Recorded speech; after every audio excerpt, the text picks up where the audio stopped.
तो स्वागत है आपका हमारे यूट्यूब चैनल में। ठीक है दोस्तों, ये आपको लोग को आज मैं लेके आया हूँ क्लास 8 के साइंस के मॉडल क्वेश्चंस का। ये मॉडल सेट नंबर 2 है। अगर आप लोगों ने सेट 1 नहीं देखा है तो आप लोग प्लेलिस्ट में जाके देख सकते हैं।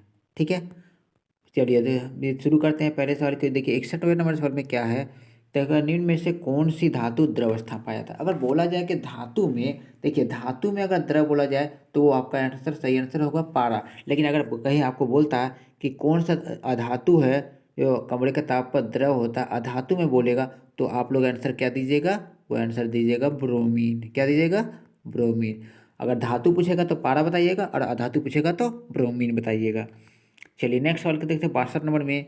62 में क्या है कि विद्यालय में बजने वाली घंटी किस धातु को बना है। तो जनरली हम लोग विद्यालय जाते हैं, विद्यालय में घंटी बजती है। ठीक है, तो घंटी जनरली बना होता है, ऑप्शन नंबर 3 लोहे का बना होता है, क्योंकि ये लोहे जब घंटी बजाते हैं तो बहुत दूर तक आवाज़ करती है। ठीक है, 63 नंबर देखते हैं, सूक्ष्म जीव को देखने के लिए किस यंत्र की जरूरत होती है। क्योंकि आप लोग को पता ही है कि सूक्ष्म जीव होता है जो काफ़ी छोटा होता है, बहुत सूक्ष्म होता है, और सूक्ष्म चीज़ों को देखने के लिए किसका प्रयोग किया जाता है, सूक्ष्मदर्शी का प्रयोग किया जाता है। 64वां नंबर देखते हैं कि चेचक का टीके की खोज किसने किया। तो ये चेचक का टीका जो होता है वो ऑप्शन नंबर 2 एडवर्ड जेनर ने खोजा है। ठीक है, आगे बढ़ते हैं 65वें नंबर में। 65 नंबर में क्या है, यौवन आरंभ की उम्र क्या होती है। देखिए यौवन आरंभ जो होता है एक्चुअली में, अगर मेल होता है या फीमेल होता है, उसका एक इम्पॉर्टेंट लाइफ फेज होता है। तो यौवन आरंभ होता है कि शरीर में बहुत सारे बदलाव आते हैं, तरह तरह के बदलाव देखने को मिलते हैं। ठीक है, तो ये यौन आरंभ का जो सही उम्र बोला जाए तो ऑप्शन नंबर 2 आपका सही आंसर होगा, 12 से लेकर 14 वर्ष तक। ठीक है, 66 नंबर देखते हैं, ऋतुस्राव लगभग कितने दिनों के अंतराल पर। देखिए ऋतुस्राव जो होता है वो महिलाओं में होता है। ठीक है, ये महिलाओं में ऋतुस्राव काफ़ी स्टार्टिंग होता है 10 से 12 या फिर 12 से 14 की उम्र में ऋतुस्राव शुरू हो जाता है। लगभग 45 से 50 साल तक चलता है, और ये लगभग हर 28 से 30 दिन में होता है। यानी कि आपका ऑप्शन नंबर 4 आपका सही जवाब हो जाएगा। चलिए 67 नंबर देखते हैं। 67 में क्या है कि गति की दिशा में परिवर्तन का कारण क्या है। देखिए गति का दिशा अगर बोला जाए, अगर दिशा में परिवर्तन होता है तो जरूर उसमें कोई बल जरूर लगाया जा रहा है, बल के बिना वो दिशा में परिवर्तन नहीं होगा। यानी कि आपका ऑप्शन नंबर 2 नहीं, देखिए ऑप्शन नंबर क्या हो जाएगा, ऑप्शन नंबर 1 में बल दिया हुआ वो आपका सही आंसर होगा। 68 नंबर सवाल देखते हैं कि घर्षण बल कब उत्पन्न होता है। देखिए घर्षण बल उत्पन्न होने के लिए पहली बात तो है कि दो वस्तुओं के संपर्क में होना चाहिए, कांटेक्ट में होना चाहिए। ठीक है, और दोनों बल एक दूसरे के विपरीत लगाते हैं। तो 68 नंबर में अगर बोला जाए तो ये आपका सही आंसर कौन सा हो जाएगा, आपका ऑप्शन नंबर, जब जब विपरीत दिशा में बल लगता है, या फिर जब वस्तुओं पर आकर्षण बल लगता है, जब दो वस्तुओं के सतह संपर्क में होते हैं, या फिर जब वस्तुएं किसी चीज़ को आकर्षित करते हैं। तो ये आपका अगर सारे ऑप्शन में देखा जाए तो ऑप्शन नंबर 1 आपका सही जवाब हो जाएगा। ठीक है, बढ़ते हैं अगले सवाल की ओर। 69 नंबर में क्या है, कहते हैं शरीर द्वारा श्वसन में कौन सी गैस का प्रयोग करते हैं। देखिए सांस लेने के लिए, सांस लेने में हम लोग जो होते हैं, जो मनुष्य की बात करेगा अगर, तो मनुष्य अगर सांस लेने में कौन सी गैस का प्रयोग करता है, तो ऑप्शन नंबर 1 ऑक्सीजन का प्रयोग करता है।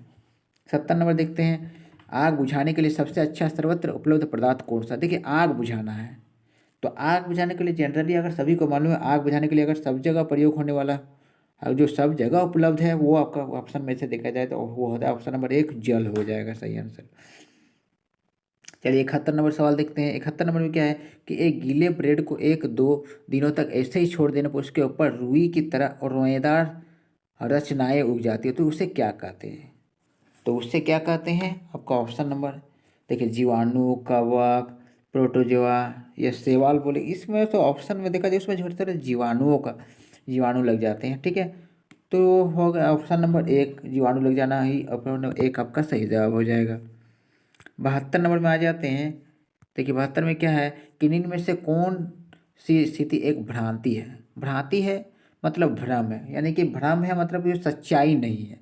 तो इसमें क्या देखिए, सच्चाई नहीं है में से कौन सा ऑप्शन, देखिए पहला नंबर ऑप्शन है ऋतुस्राव की अवस्था में लड़कियों को आम दिनों की तरह काम करना चाहिए। ये भ्रांति नहीं है, ये सच्चाई है, ये सही है। ठीक है, ये चलेगा। दूसरा नंबर देखते हैं, ऋतुस्राव की अवस्था में लड़कियों को घर के अन्य सदस्यों से अलग रहना चाहिए। ये गलत बात है। ठीक है, ये गलत बात है, ये नहीं होना चाहिए कि जब ऋतुस्राव हुआ तो घर के सदस्यों के साथ अलग रहे, ये गलत बात है।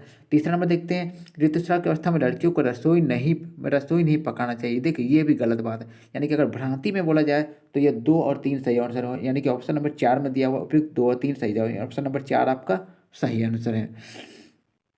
चलिए 73 नंबर में देखते हैं। 73 नंबर सवाल क्या है कि वस्तुओं को दृश्य कौन बनाता है। दृश्य, देखिए कोई भी वस्तु अगर दिखता है तो उसका कारण एक ही होता है, प्रकाश। ऑप्शन नंबर 2, प्रकाश जब उसमें गिरता है तो उसमें परावर्तन होता है, परावर्तन के कारण ही हम कुछ वस्तु हमें नजर आता है कोई वस्तु। फिर 74 नंबर देखते हैं, निम्न में से कौन सी जोड़ी हमेशा बराबर होती है। तो देखिए प्रकाश का आपतन कोण और परावर्तन कोण बराबर होता है, यानी कि ऑप्शन नंबर 1 आपका सही आंसर है। ठीक है, 75वां नंबर सवाल देखते हैं, क्या अभ्यारण्य में मनुष्य की स्वतंत्र गतिविधियां कैसी होती है। देखिए कोई भी अभ्यारण्य होता है जो सरकार उसे संरक्षित करके रखता है वो जगह, तो इसमें क्या, देखिए अभ्यारण्य में मनुष्य की स्वतंत्र गतिविधि कैसी होती है, तो वो होता है मनुष्य की इच्छा अनुसार तो नहीं होता है, सीमित भी परिमित, यानी ऑप्शन नंबर 2 सीमित होता है, लिमिटेड होता है।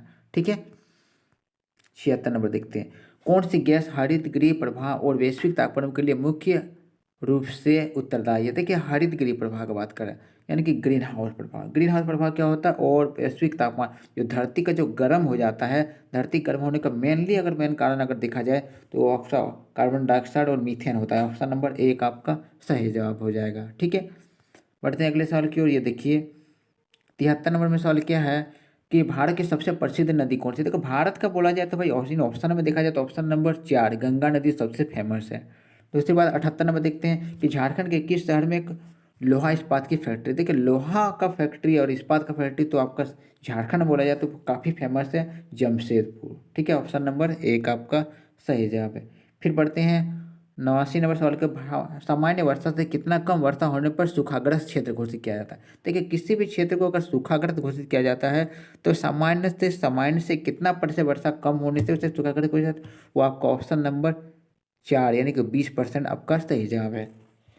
80 नंबर देखते हैं, भारत में कुल बाघ संरक्षित क्षेत्रों की संख्या कितना। देखिए अगर अगर प्रेजेंट में देखा जाए तो कुल बाघ संरक्षित क्षेत्र 53 है। ठीक है, लेकिन ये 53 तो ऑप्शन में से किसी में नहीं है। अगर किताब के अनुसार अगर देखा जाए, आप लोग को टेक्स्ट बुक के अनुसार, ये आपका ऑप्शन नंबर 1 आपका सही आंसर हो जाएगा। ठीक है दोस्तों, ये रहे आपके 20 सवाल साइंस के मॉडल सेट 2 के। मिलते हैं नेक्स्ट वीडियो में।